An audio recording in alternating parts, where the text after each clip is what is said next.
नमस्कार मैत्रिणींनो, लग्नानंतर होईलच की प्रेम ह्या मालिकेमध्ये सध्या खूप मोठा असा ट्विस्ट होणार आहे. 16 ऑगस्टला वसुधा असं काहीतरी घरामध्ये रामायण घडणार आहे ना, त्यामुळे घराचे 2 भागसुद्धा होऊ शकतात. तिथे सकाळी सगळेजण हॉलमध्ये चहासाठी जमलेले असतात.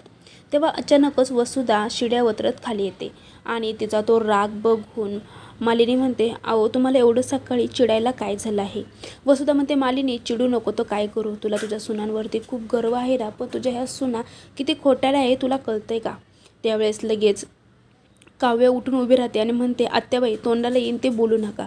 आम्ही काय खोटारडेपणा केला ना तो आधी सांगा. तर ती म्हणते, सांगते ना, खोटारडेपणा सगळा काही मी तुम्हाला सांगणार आहे. तुझी ही बहीण नंदिनी आहे ना, ही सगळ्यांपासून खोटं लपवून वर सासूतपणाचा आळ आणते. तर सगळेजण नंदिनीकडे बघायला लागते. आता नंदिनी साधी सिंपल, तिच्या डोळ्यातून लगेच अश्रू व्हायला लागतं. विक्रमला ते बघत नाही. विक्रम म्हणतो, वसू तू काय बोलते, तुला कळतंय का? अगं ती गरोदर आहे, प्रत्येक वेळेस येऊन जाऊन तिच्यावरती आरोप कशाला घेते? तर वसुधा म्हणते, हे बघा विक्रम, मी खोटे आरोप कधीच घेत नाही आहे. जे मला माहिती आहे ना तेच मी बोलते. आणि ती नंदिनी पुढे जाऊन उभी राहते आणि म्हणते, होय का नंदिनी, तू खरंच प्रेग्नेंट आहे का? तर नंदिनी म्हणते, हो. जिवाई पुढे येतो, म्हणतो, माझ्या बायकोशी ही बोलण्याची कुठली पद्धत? खरंच ती प्रेग्नेंट आहे? तर असं म्हणलं वसुधा म्हणते, प्रेग्नेंट आहे ना? तर एकच मिनटं. आणि ती तिचा हात त्या नंदिनीच्या पोटावरती मारते. आता हे बघितल्यावरती इकडे मालिनीला आणि विक्रमला खूप राग येतो आणि इकडे काव्याला सुद्धा खूप राग येतो की वसू आत्या असं नंदिनीच्या पोटाला मारूच कसं शकतात. तर आता मालिनी पुढे येते आणि म्हणते, वसू ताई, तुमचा जर आम्ही एवढा मान राखतोय ना, तर माझ्या सुनांच्या बाबतीत तुम्ही असं कसं बोलू शकता? अहो गरोदर आहे ती मुलगी, तिच्या पोटावरती तुम्ही मारूच कशा शकतात?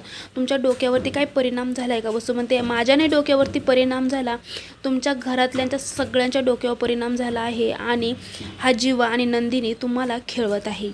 तर आता लगेच काव्यामध्ये काय आहे ना ते स्पष्ट बोला. तर इकडे सगळेजण वसुधा म्हणते, काय आहे ते स्पष्ट बोला. तर आता लगेच वसुधा ते म्हणते, होय नंदिनी, तू खरंच प्रेग्नेंट आहे का? तू तुझ्या तोंडाने सांगते की मी सांगते? तर ती पुन्हा त्या नंदिनीच्या पोटाला हात लावते आणि इकडे मालिनी सहन होत नाही. मालिनी पुढे येते आणि हात उचलते. आता तो हात नेमका कानाखाली नंदिनीच्या पडणार आहे की वसुधाच्या पडणार आहे, ही पुढील भागात म्हणजे उद्याच्या एपिसोडमध्ये आपल्याला बघायला मिळणार आहे. तुम्हाला ऐकायचं आहे ना, मग आत्ताच आपल्या समर्थ चॅनलला सबस्क्राईब करा, व्हिडिओ लाईक करा. उद्याचा भाग लवकरात लवकर तुमच्यापर्यंत पोहोचणार आहे. थँक्यू आणि धन्यवाद.